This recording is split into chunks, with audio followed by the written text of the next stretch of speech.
What is going on, everybody? So today I'm going to share with you my 20-gallon macroalgae saltwater aquarium. Now it's a very simple setup. It's run on a hang on the back filter, nothing too fancy, but I'm really proud and really happy with the way this tank is coming along. But I'm at the fish shop now and we just got an order in and I want to share that with you guys. Some really cool aquaculture fish. So let's check it out. So we got our biota order right here, aquaculture fish. Let's open it up and see what we got. So, first things first, we have some gobies, I believe. One of these is actually going into my nano or pico tank. Cool little fish, stays small. Like I said, great for a nano or pico aquarium. Goby. And then, dun dun dun, biota yellow tangs. We have 2 of these guys in the bag. And one thing you'll notice about the aquaculture yellow tangs, they come in super small and their yellow is pretty faint. Sometimes they even come in translucent. Believe it or not, I've even seen them come in smaller than this, to where they're almost like completely see-through. But not to worry, they will darken up, they will get yellow as they get bigger. But what a big step forward in this hobby to be able to aquaculture yellow tangs, especially when Hawaii was having all its issues, it was closed and you couldn't get yellow tangs anymore. This was a lifesaver. So one of my favorite fish in the hobby, yellow tang, aquacultured, which means they breed them in their own facility. And really cool to get these guys in. Always a pleasure to get those guys in. Next up, my God, guys, one of my favorite fish. I'm going to put this in my tank eventually. The Daejeongi bacillate. It's basically like a royal grandma, but the opposite coloration.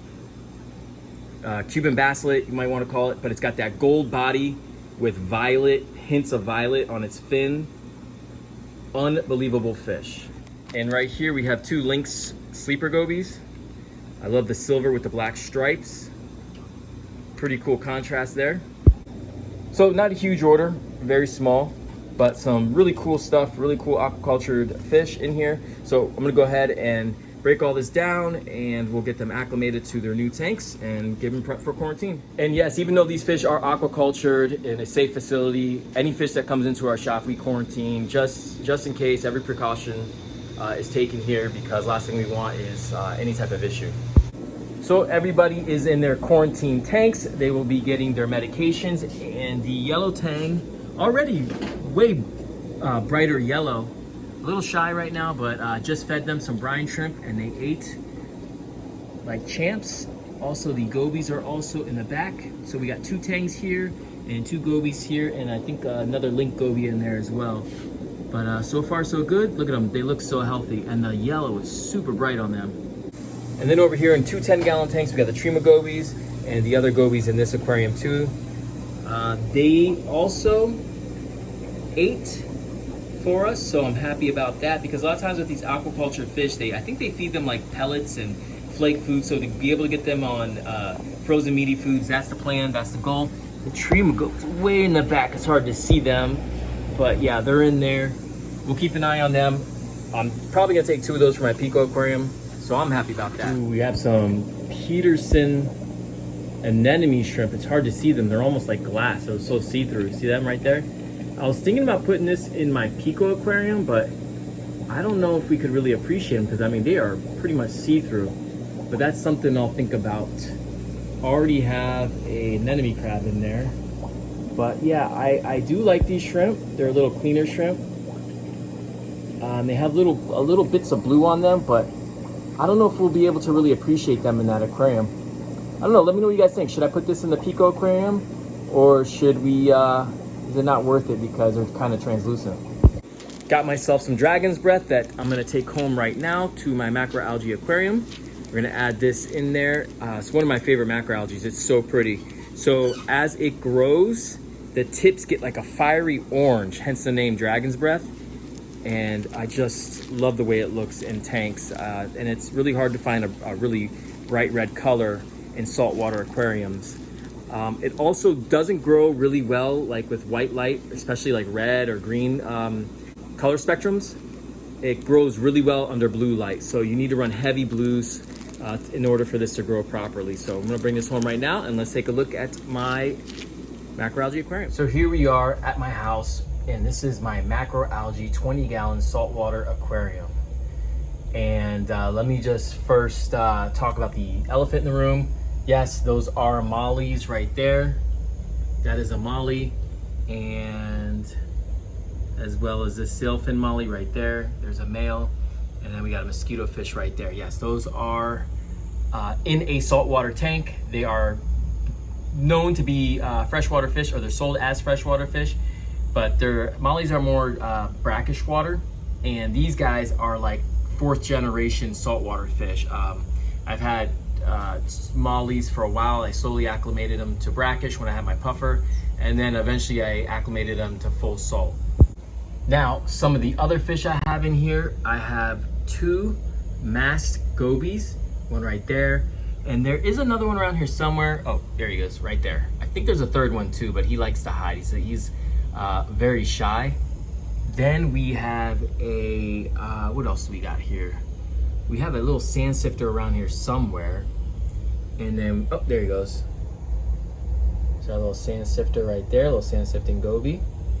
And then down here we have our dusky jawfish right here, who's kind of the star of the tank for the simple fact that he's got quite the personality. He just sits there in his little cave that he made. And you can see he's taken all the shells that were kind of just spread out through this whole aquarium and just made himself a little fortress right here.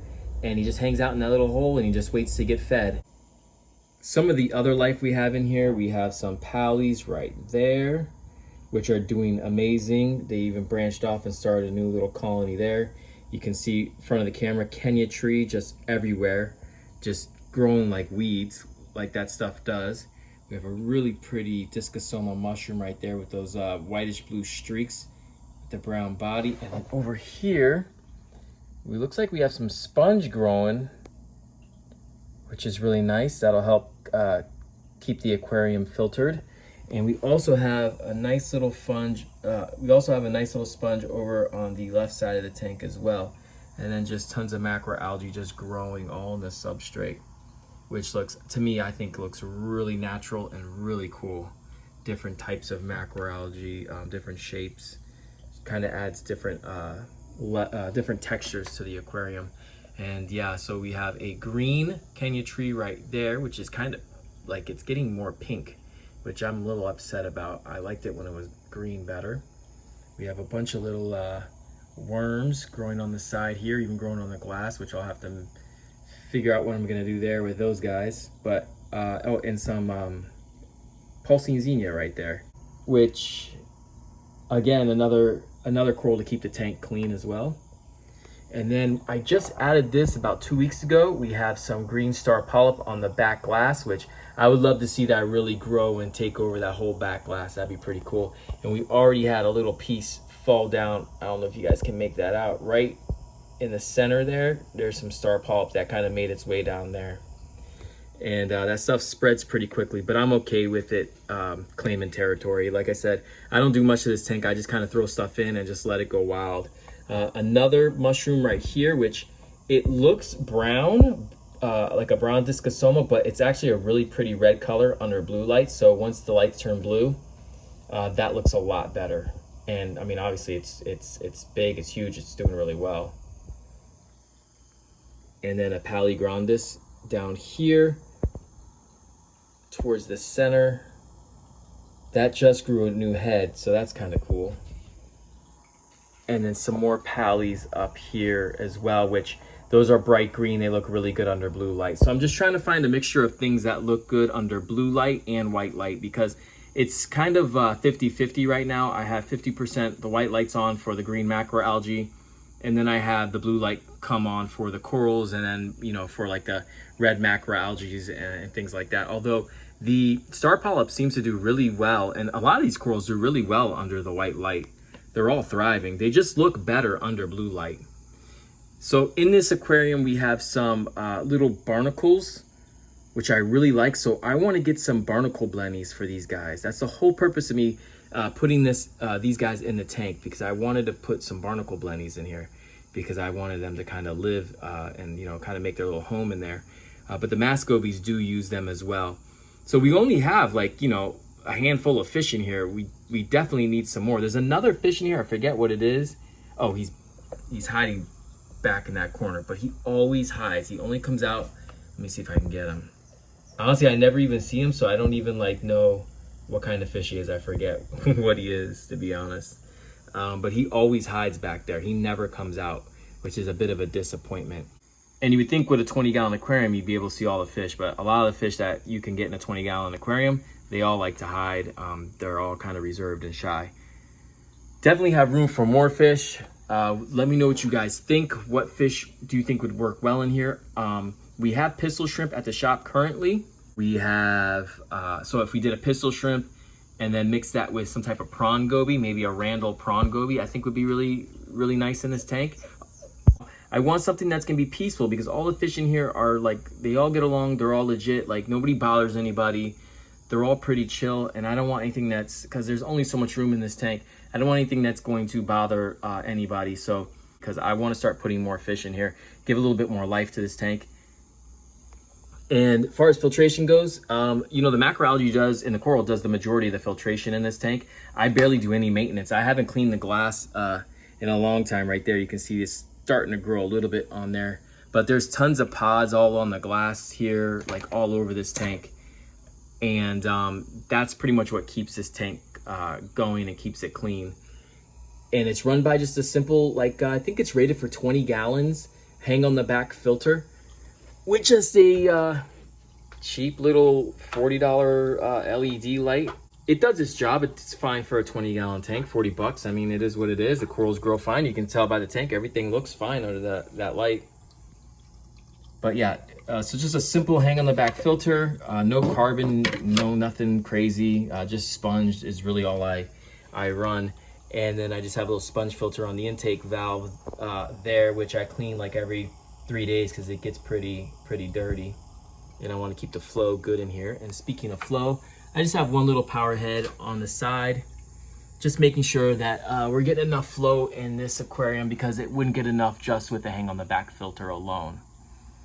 Now, I used to do water changes in here a lot more often, but now I'm to the point where I rarely do water changes in here. Maybe once a month, maybe once every 6 weeks or so, but I really don't do a lot of water changes because everything looks healthy. There is no hair algae. If anyone saw the first video I did on my macroalgae tank, you saw there was a decent amount of hair algae.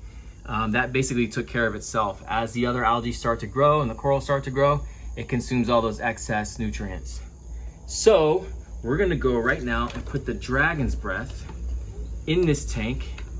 And I'm excited about that because you can see right here how good it looks under blue light. You see how it has that bright orange flame look to it?